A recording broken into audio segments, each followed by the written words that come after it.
Hi there. I'm Charysse Pawley. I'm the manager of clinic services at Windsor Regional Children's Center, and actually I oversee the crisis department.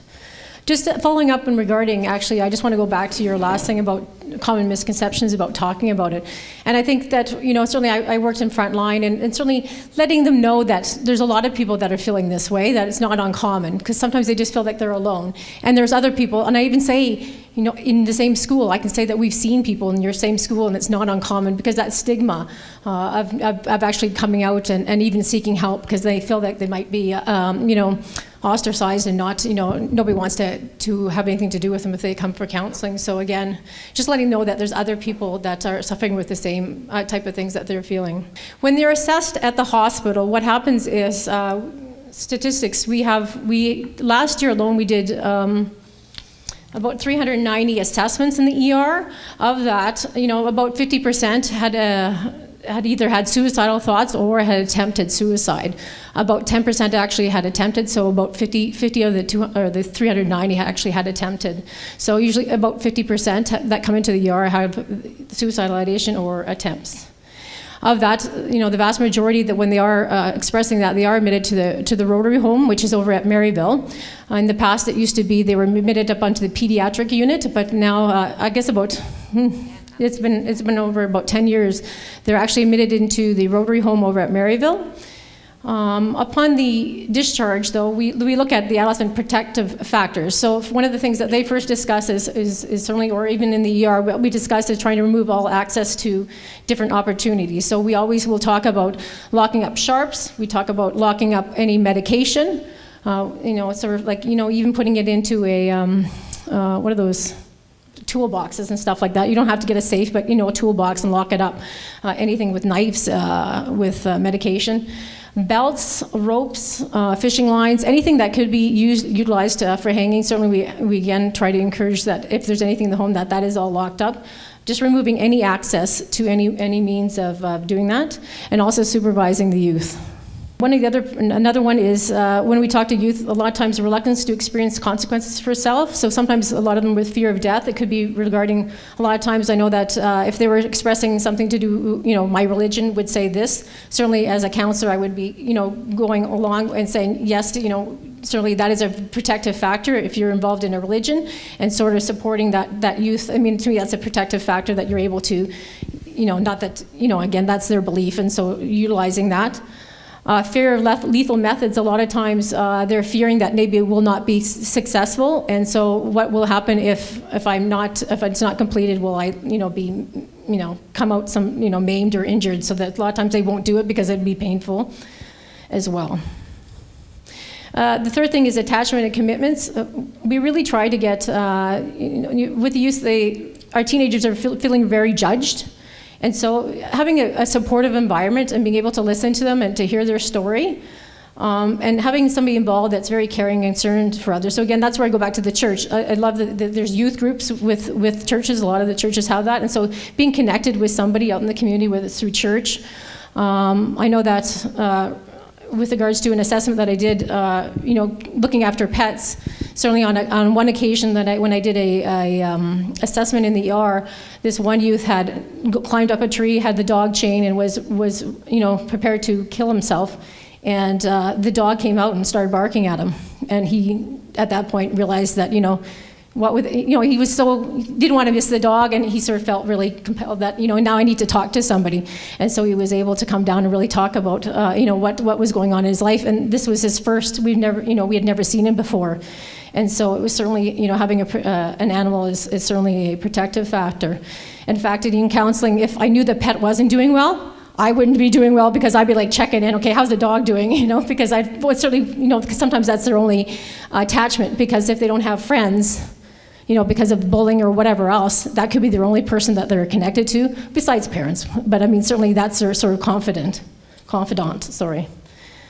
And again, we look at if they're involved in teams, but when we talk about even playing on a team, sometimes if somebody's injured, that's their whole life is focused around on a certain thing, and all of a sudden they're injured, and that could be obviously another risk factor. But again, playing on teams, dating, grandma's birthdays, a lot of time when we talk about the future, and when, so what, sort of like a safety contracting, sort of like what are you, what is going to happen, like grade 8 graduation. They'll talk about grade 8 graduation, so we know that they're actually doing some future planning, and so we build that in there as well and talk about that. And also, I know that youth they go into their friends' house, they go into neighbors' homes, and they actually will go into their medicine cabinets. And we talk about parents locking up this stuff, but they can go to the store and they can buy Tylenol, they can do this and that. Again, just if we let more people know, and again, it's a very difficult thing to open up to their friends, the parents. But again, the more people that know, especially if your child's at high risk, then when they're over at those homes, if it's locked away, then they're not able to access that stuff, because again, our kids are getting into other people's medicine cabinets, whether it be even like OxyContin or anything like that. They are accessing the medicine cabinets of their friends. So again, making sure that that we let as many people as know, and so have more people on eyes to prevent suicide attempts or completions. And like I said, again, this is sort of this very similar, just locking up things. And also, certainly the alcohol does increase the risk as well, because I guess that, at that point, it lowers inhibitions, and certainly there's an increase in that. And so that is a concern around that, to make sure that stuff is all locked up. And vehicles as well. I know that, they might not say I want to, complete suicide, but they'll go out there and they'll speed like crazy. And if it happens, it happens. If it's going to, and that typically those are going to be charted as an automobile accident, but I know that several times that, they don't worry about driving with somebody that's impaired. They're just, those are the risk taking that they're saying if it does, it does. So the thing is to increase the protectors and the things that which prevent for the youth from committing suicide, and take into consideration the intent of the youth's behavior.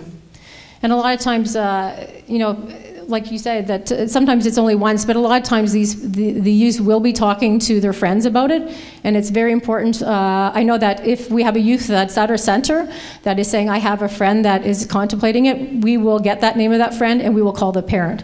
Because again, we don't want, if we get any of that information, it's not, to me, it's no longer confidentiality. We want to make sure that everybody is aware of what's going on, so we really encourage the youth that come into our center. They do fear, like you said, they do fear that that friend's not going to be their friend anymore, because they typically know that their friends are going to our center, and then all of a sudden they get a call soon afterwards. But again, anybody, if we can get them in to help, and get their friends to help, it's the ramifications if they don't. I mean, the guilt that some of these youth have, I know that certainly when these friends have completed suicide, we certainly do see them, maybe not right away, but in the future, some of these youth will suffer with their own mental health issues regarding feeling guilt over that, and they actually start thinking about, attempting suicide or even completing suicide just around the guilt. So again, we try to encourage them to let us know. Again, increasing probability for the youth to feel success. And so there's so many things that our youth, and I always like to say, what do you enjoy doing? What are your strengths? And so, if somebody's really into music or, any kind of physical outlets, if they're good at journaling, poetry, there's so many things that, and we all know what our own children are really good at, and certainly the youth as well. And so we really try to build on their successes.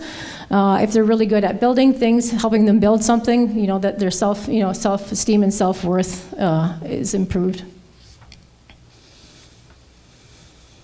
And when we're in the ER, again, what we look at the several factors is the plan sort of lethal and available, and so that's what we will definitely will be asking.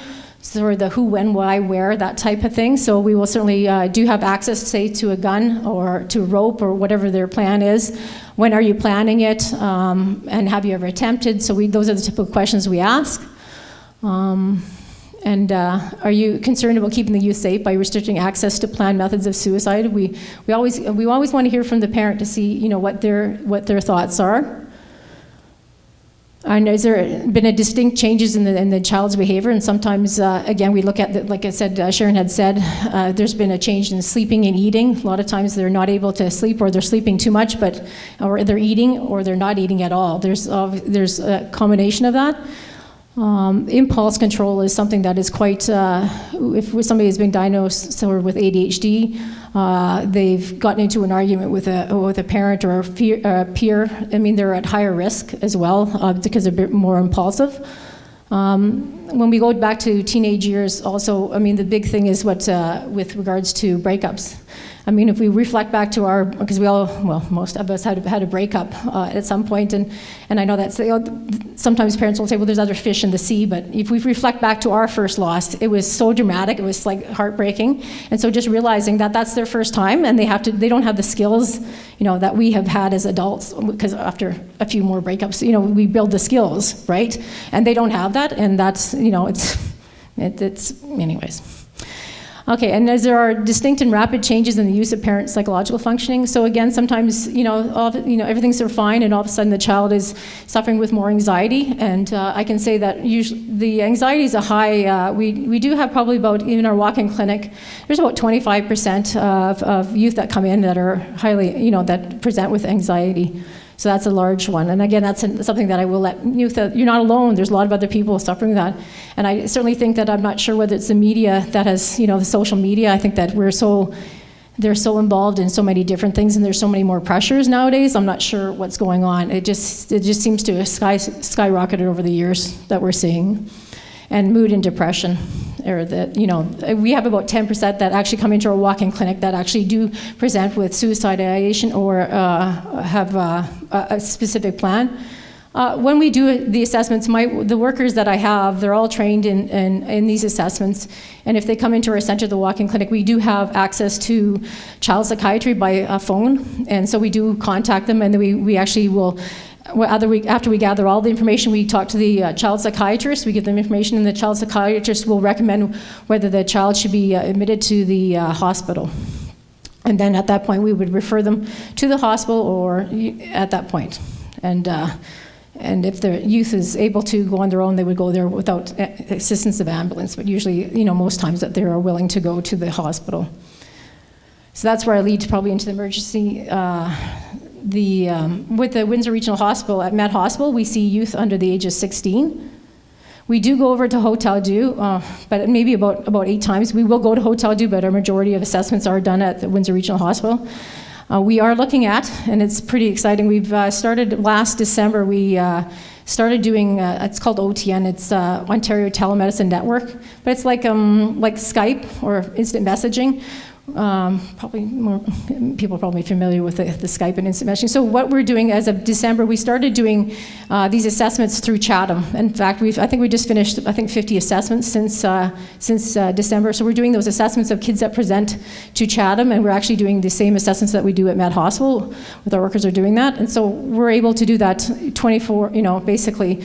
365 days a year, and actually we're just looking at actually doing it here in Leamington as well. We're almost in the final stages of doing that as well.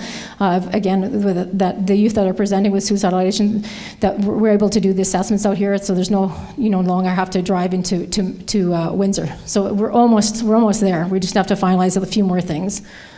So that's why I find that to reduce the travel. So, and like I just said, Hotel Dieu Grace Hospital, over 16 years of age. And we always tell parents, some youth will refuse to go to the hospital, or, if you're not, when I go back to the walk-in clinic, sometimes if they're refusing to go or we're not feeling that they're safe, they might take off. Again, we would call an ambulance at that point to just make sure that they get to the hospital in a safe manner, because certainly we've had kids, unfortunately, jump out of cars as they're being driven there. So we want to make sure that they're getting there safe. There is the Kids Help phone number that I know that a lot of the youth, I know in the grade 8 class, I did ask them, they're very familiar with the Kids Help phone number. So that's another place, a lot of times, being able to talk to somebody. And again, that's a 24/7 thing that they can call, as well as our distress center here in Windsor. That's another number that they can call. Our center is basically during the day, but definitely in our ER, we are there 365 days a year, we our hours are from 8 in the morning till 10 at night. The ER doctors make a decision if they come in after that, whether to either have them remain till our workers come in the morning, or they sometimes will let them go home if they feel that the parents are comfortable, and then come back in the morning as well to be reassessed.